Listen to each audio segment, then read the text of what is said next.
Elizabeth Gutfahr left federal court guilty of embezzlement, money laundering, and income tax evasion. Of course, for several months, the now former treasurer for Santa Cruz County has stood accused of taking more than $39 million in taxpayer money. Ladies and gentlemen, how does a small town county treasurer in Arizona steal over $38 million and get away with it for almost a decade? Well, let me introduce you to Elizabeth Gutfahr. This 63-year-old public official ran her office basically like this whole thing was her personal checkbook, her personal ATM. She has been sentenced to 10 years in federal prison, but the story behind this and how she pulled off, it's next level wild. This isn't some envelope under the table scam. This was a $38 million heist in slow motion. Our community as a whole and our board wanted the maximum sentence, but unfortunately, she got 10 years. She bought 26 vehicles, homes in Pine Top in Mexico,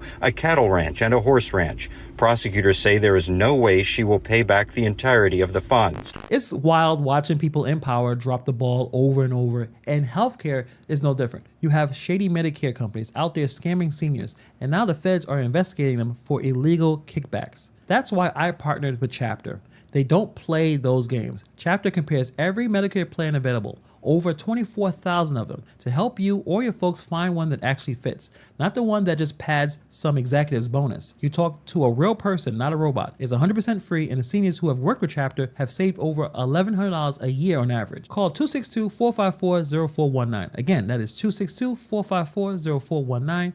The link will be in the description and the pinned comment below. Don't let the system play you twice. Call Chapter and get real help. And here's what makes it even more insane. I mean, obviously, that money, it wasn't just sitting in some locked vault waiting to be taken. That money was supposed to fund public schools, road repairs, emergency services, stuff that keeps a community alive. Every dollar she stole meant a pothole stayed unfilled, a student didn't get their supplies, a senior didn't get their services. The stakes weren't just financial, they were human. Real people got hurt.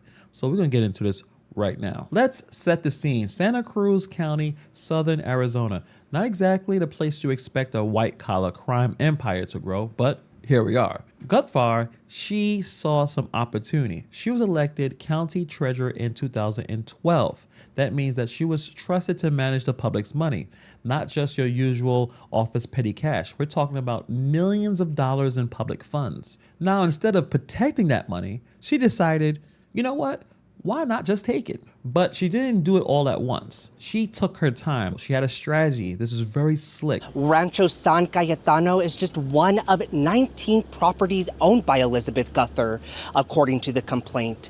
These properties, along with other assets, are what the county are hoping to get control of as a way to get back that nearly $40 million. The complaint alleges that Gutfahr opened an account, quote, for the purpose of generating fraudulent investment statements to cover up the embezzlement scheme, all to fund a, quote, opulent and extravagant lifestyle. So from 2014 to 2024, she made 187 separate wire transfers to fake shell companies that she controlled. They had fake names, they had fake accounts, but they had real money in them. And here's the slickest, coldest part about this. She didn't even use her own credentials to approve these transactions. She stole a co-worker's security token. So she basically rubber stamped her own transfers with someone else's ID. That is some shady Mission Impossible level fraud here. She did not play around. She was out to get every single dollar and basically try to blame someone else for it. So what do you do with nearly $40 million in stolen taxpayer money?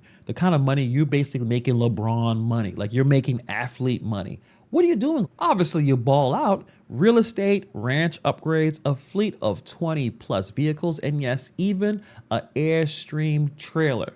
I don't even know what an Airstream trailer was until I saw this. Gutfahr admitted the money was instead used to buy real estate, run her ranch and cattle business, renovations, at least 20 vehicles, as well as personal expenses. It leaves many wondering how she got away with it for so long. She ran cattle operations. She bought a lot of land. Imagine looking your coworkers in the face while knowing that you're buying trucks with their salary pool. That money was meant for the people of the county. It was for services, for schools, for roads. Not for Elizabeth's personal Yellowstone fantasy. If this story sounds familiar, it should. This whole thing is giving some serious Rita Cudville vibes. Rita was the former comptroller of Dixon, Illinois. Between 1990 and 2012, she embezzled $53 million. And that is the biggest municipal theft in U.S. history. Her thing that she spent her money on was horses. She blew millions of dollars on a champion horse breeding operation. She got 19 and a half years in prison. And oh yeah, Rita is not even in jail anymore. Her sentence was commuted by Joe Biden.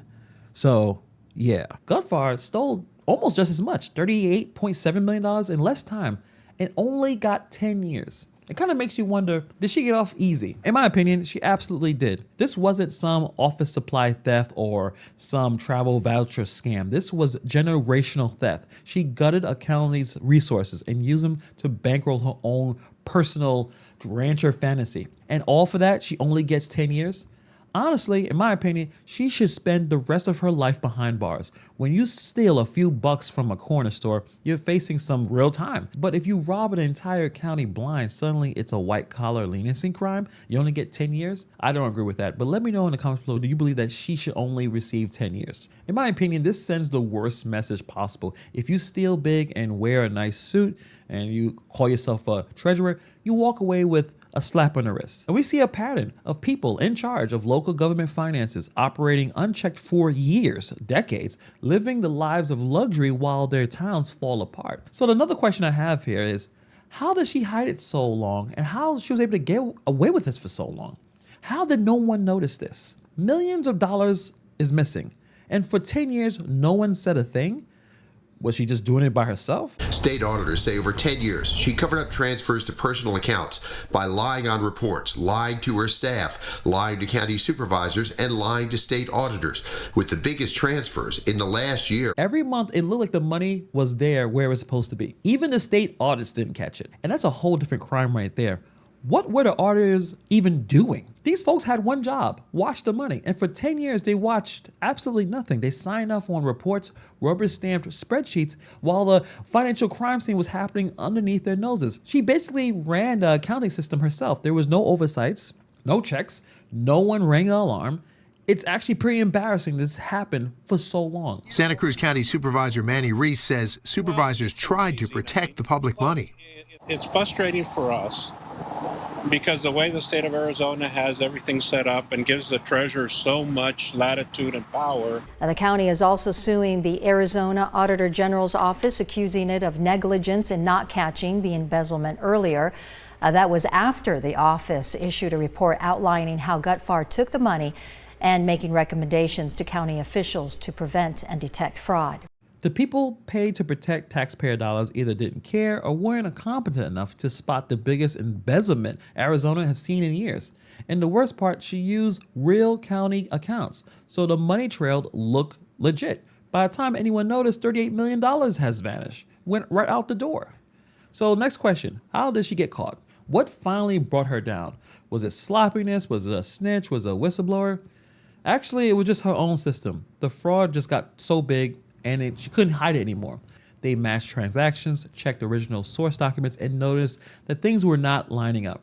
And instead of assuming that the system was fine, they asked the uncomfortable questions. Why was money being transferred to an unknown account? Why did signatures look duplicated?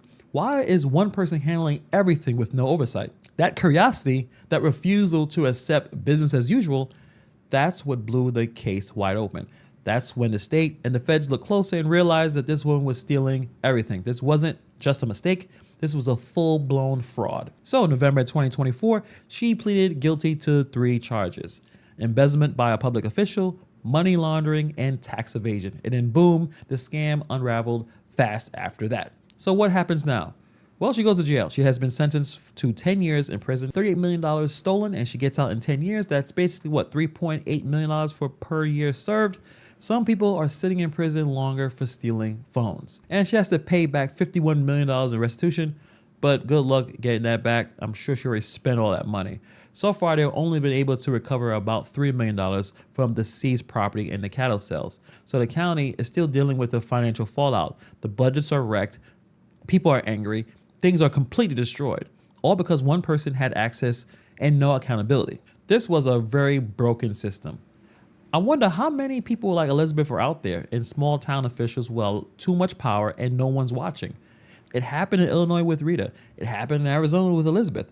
Who's next? It's probably happening in some small town somewhere, and we have no idea until it's too late. You think this stuff can't happen in your city, but you would be surprised. But this person didn't just steal the money. She stole hope, trust, resources. She stole the future of her community, and she belongs in prison. I think she should spend her entire life in prison. But what do you guys think about this story in the comments below? Let me know. Thank you for taking time to watch this video, and I'll see you guys in the next video.